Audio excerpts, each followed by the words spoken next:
সবসময় তো আমি তোমাদের সাথে আমার বড় ননদের বাসায় যে কি কি করি, কেমন এনজয় করি সেগুলো শেয়ার করি। আজকে আমি আমার ছোট ননদের বাসায় যে কি কি করেছিলাম, কি কি খাওয়া দাওয়া করেছিলাম সেটাই থাকছে আজকে ভিডিওতে। তো হ্যালো এভরিওয়ান, আসসালামু আলাইকুম, it's me Lamia from Lamia's blog. তো চলো বেশি কথা না বলে ভিডিওতে ফিরে যাই। আমরা যেদিন আপুদের বাসায় গিয়েছিলাম এটা হচ্ছে তার পরের দিনের ভিডিও। আগের দিন তেমন কোনো ভিডিও ক্লিপ নেওয়া হয়নি। আর আমি যে ছোট আপুদের বাসায় যাব এটা আমি আদেও জানতাম না, এক প্রকার সারপ্রাইজ দেওয়ার মতো।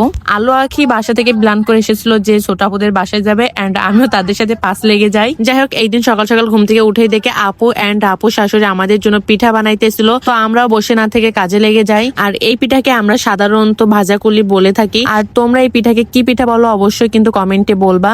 আমরা সবাই মিলে এই পিঠা বানাইতেছিলাম। একজন রুটি বেলতেছিল আর একজন পিঠাটা মানে ডিজাইন করতেছিল।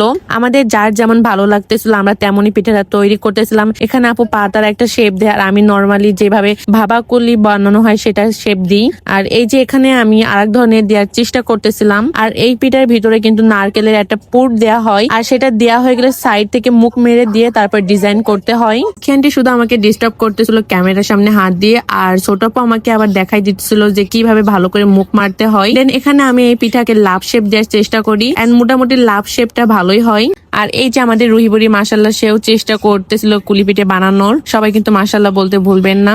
আর এই যে দেখো আমি এখানে ভাবাকুলি যেভাবে বানাই, মানে যেটাকে ভাব দিয়ে খাওয়া হয় সেই কোয়ালিটির ডিজাইন করতেছিলাম। আর এই ডিজাইন করতে মাশাল্লাহ আমি অনেক ভালোই পারি।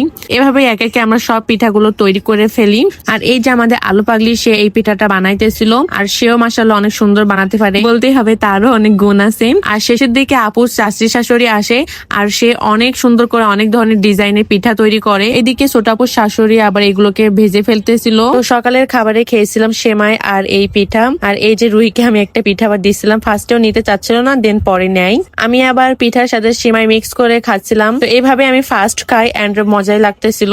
সকালে খাওয়া দাওয়া শেষ করে দুপুরের খাবার রান্না করার জন্য আপু কাজে লেগে পড়ে।